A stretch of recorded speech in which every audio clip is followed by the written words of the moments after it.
Content creators के लिए SEO साल 2025 में किस तरह का होने वाला है? सर्च 2025 में किस तरह से होगा? इस पर गूगल के सीईओ सुंदर पिचाई ने एक इंटरव्यू में बताया है कि Google is a leader in AI and not the follower. Pichai ने बताया है कि पूरी एआई इंडस्ट्री गूगल की रिसर्च डिस्कवरीज पर ही बेस्ड है, जो कि ओपन सोर्स हैं। जैसे कि ट्रांसफॉर्मर्स, अगर ट्रांसफॉर्मर्स नहीं होते तो एआई इंडस्ट्री आज एग्जिस्ट ही नहीं करती। यहाँ पिचाई से इंटरव्यूअर ने यह भी पूछा कि अगर गूगल एआई में आगे था तो चैट जीपीटी पहले कैसे आ गया? क्या गूगल ब्लू लिंक इकोनॉमी को बचाने की कोशिश कर रहा था, जो कि हंड्रेड्स ऑफ बिलियंस डॉलर की है? यहाँ ब्लू लिंक इकोनॉमी का मतलब है गूगल सर्च में दिखाई जाने वाली वेबसाइट। पिचाई ने इसका आंसर देते हुए कहा कि इमेज आइडेंटिफिकेशन और स्पीच रिकॉग्निशन के लिए 2012 में ही गूगल ने डीप न्यूरल नेटवर्क्स को यूज करना शुरू कर दिया था, और साल 2015 में गूगल का रैंक ब्रेन एक एआई सिस्टम ही था जो कि सर्च रिजल्ट रैंकिंग से रिलेटेड था। पिचाई ने आगे आंसर देते हुए कहा कि 2025 में सर्च बहुत ज़्यादा बदलने वाला है और अभी सिर्फ आसान काम ही हुए हैं। इंटरव्यूअर ने पूछा कि जब लोगों को अपने आंसर्स एआई से ही मिल जाएंगे तो लोग गूगल पर क्यों जाएंगे? क्या इससे गूगल का बिजनेस खतरे में पड़ जाएगा? और क्या इससे सर्च की वैल्यू भी खत्म हो जाएगी? क्योंकि ऑनलाइन जितना भी कंटेंट अवेलेबल होगा उसमें ज़्यादातर एआई जनरेटेड होगा। इसका जवाब देते हुए पिचाई ने कहा कि ऐसे में लोग ट्रस्टवर्दी कंटेंट फाइंड करने की कोशिश करेंगे और लोगों का इंफॉर्मेशन लेने का तरीका हमेशा बदलता रहता है, क्योंकि जब फेसबुक आया था तब भी लोग दूसरे तरीके से इंफॉर्मेशन ले रहे थे, और ऐसा ही यूट्यूब और टिकटॉक के केस में भी हुआ था। इंटरव्यूअर ने नेक्स्ट क्वेश्चन पूछा कि कंटेंट क्रिएटर इतनी मेहनत से कंटेंट लिखते हैं और गूगल, या फिर ऐसा कहें कि गूगल का एआई पूरा दिन कंटेंट जनरेट कर सकता है, यानी अब उस कंटेंट क्रिएटर को क्या मिलेगा? इस पर पिचाई ज़्यादा कुछ नहीं बता सके, लेकिन पिचाई ने बताया कि कैसे वो यूट्यूब के कंटेंट आईडी का इस्तेमाल करके जो म्यूज़िक, फिल्म या टेलीविज़न इंडस्ट्री के कंटेंट क्रिएटर्स हैं उनके कंटेंट राइट्स को प्रोटेक्ट करते हैं। 2025 कंटेंट क्रिएटर के लिए कैसा होने वाला है, ये सबसे बड़ा क्वेश्चन है, और आपकी इस बारे में क्या राय है आप हमें कमेंट करके ज़रूर बताइएगा। आगे बात करते हैं एआई की। एआई मार्केट में कंपटीशन बढ़ता जा रहा है। ओपन एआई का नया मॉडल O1, मेटा का नया मॉडल लामा 3.3 और क्लाउड 3.5 हाकू की तरह गूगल ने भी जेमिनी 2.0 रिलीज कर दिया है।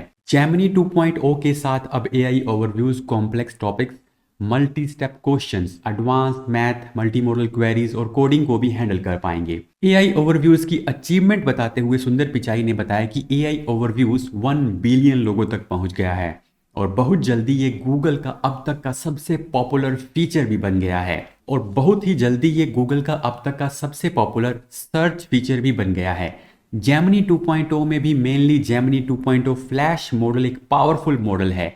ये मल्टी मॉडल इनपुट्स जैसे कि इमेजेस, वीडियो और ऑडियो के साथ साथ natively generated images mixed with text और text to speech multilingual audio को भी सपोर्ट करता है। तो हाल ही में बोटिफाई और डिमांड सफियर ने एक स्टडी की जिसमें उसने 22 वेबसाइट्स के 1,20,000 कीवर्ड्स को एनालाइज किया और पाया कि 47% गूगल सर्चेस में सर्प में एआई ओवरव्यूज आए और डेस्कटॉप मोबाइल दोनों पर ही इन्होंने आधी स्क्रीन कवर कर ली। और इतना ही नहीं, 60% टाइम पर तो एआई ओवरव्यूज फीचर्ड स्निपेट के साथ आए, जिससे मोबाइल स्क्रीन में रेगुलर लिस्टिंग ने स्क्रीन का 76% हिस्सा कवर कर लिया।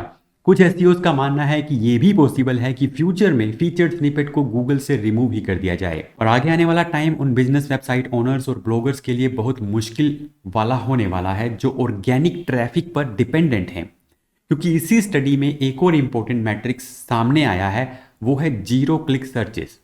इस स्टडी में सामने आया कि 60% सर्चेस ऐसी थी जिनमें यूजर्स को बिना किसी लिंक पर क्लिक किए ही आंसर मिल गया। कीवर्ड लेंथ, इंटेंट और वॉल्यूम के बेसिस पर भी कुछ फाइंडिंग इस रिसर्च में पता चली है, जो कि इस तरह से हैं। 1000 से कम कीवर्ड वॉल्यूम वाले कीवर्ड के केस में एआई ओवरव्यूज 55% टाइम ट्रिगर हुए। 5+ वर्ड्स वाले लॉन्ग टेल कीवर्ड्स के केस में ये परसेंटेज 73.6% रहा, और कमर्शियल इंटेंट क्वेरीज के केस में 19.4% टाइम एआई ओवरव्यूज दिखाई दिए। साथ ही इंफॉर्मेशनल क्वेरीज के केस में ये परसेंटेज 58.7% रहा। यानी इसका मतलब है कि कमर्शियल इंटेंट क्वेरीज के केस में सबसे कम एआई ओवरव्यूज आ रहे हैं।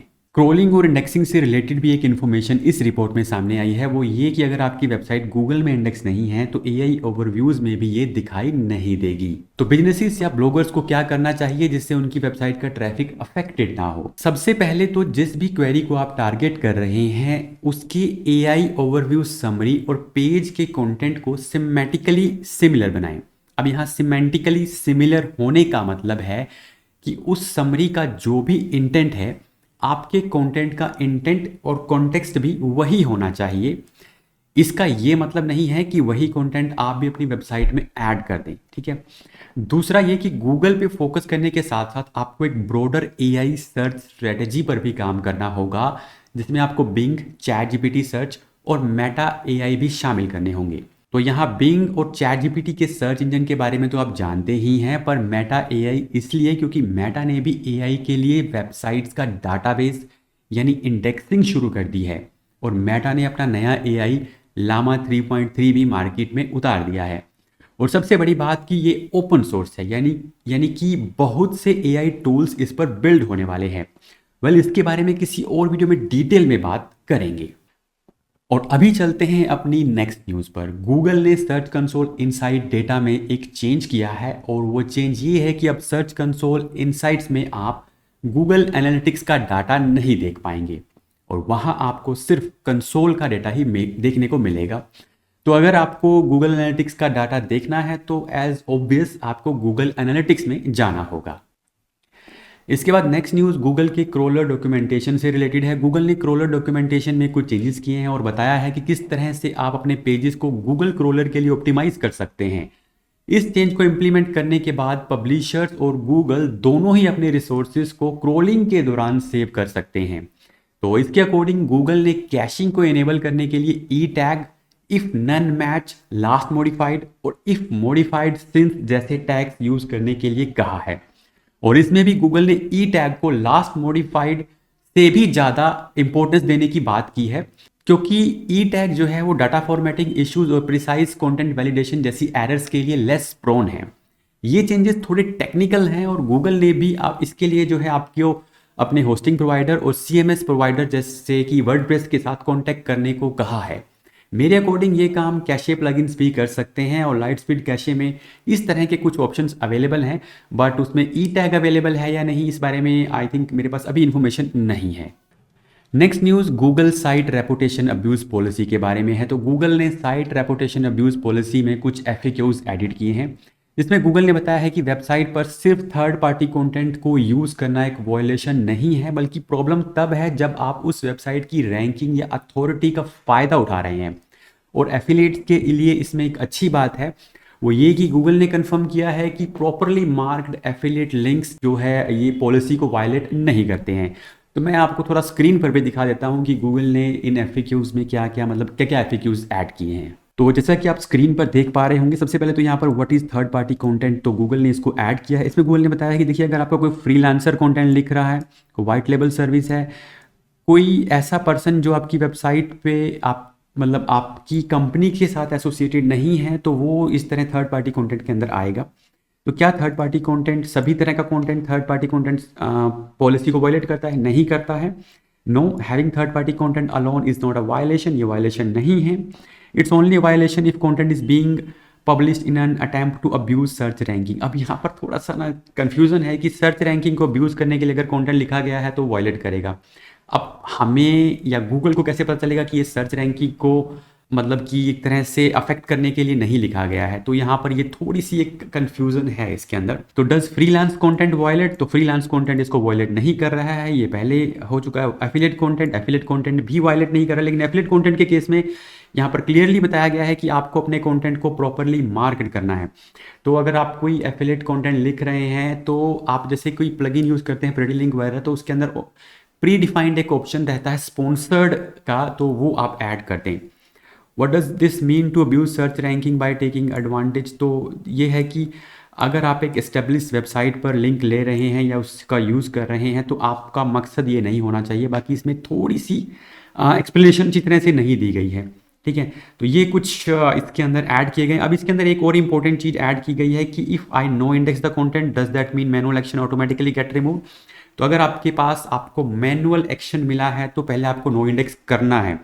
नो इंडेक्स करने के बाद आपको सर्च कंसोल में बताना होगा कि हमने ये चेंज कर दिया है। दूसरा, if I move content that's received a manual action to a new location will that resolve. तो अगर ये बोल रहा है कि क्या हम उसको किसी नई लोकेशन पे शिफ्ट कर दे तो क्या ये प्रॉब्लम सॉल्व हो जाएगी। तो सब डायरेक्टरी या सब डोमेन पे करेंगे तो ये प्रॉब्लम सॉल्व नहीं होगी। हाँ, एक अलग वेबसाइट पे कर देंगे, न्यू वेबसाइट पे तो हो सकती है। किसी दूसरी एस्टेब्लिश वेबसाइट पे भी कर देंगे तो भी आई थिंक ये नहीं होगा। इस no this will resolve the site reputation abuse issue for the site it was removed from as the site reputation of that site is no longer being abused. However, it may be introduced site reputation abuse issue to the site the content is moved established site has its own reputation। मतलब तो इसका मतलब है कि आपको established site पे भी नहीं जाना है और सब डायरेक्टरी या सब डोमेन पे भी नहीं जाना है, किसी नई डोमेन पे जाना है जिसकी अथॉरिटी एस्टेब्लिश ना हुई हो। तो ये कुछ यानी कि इसके अंदर डिटेल ऐड की गई है, इसको आप एक बार देख लीजिएगा। तो ये था इस वीक का एसईओ न्यूज़। थोड़ा लंबा हो गया है वीडियो, आई होप आपको इन्फॉर्मेशन मिली होगी। मिलते हैं आपसे नेक्स्ट वीडियो के अंदर।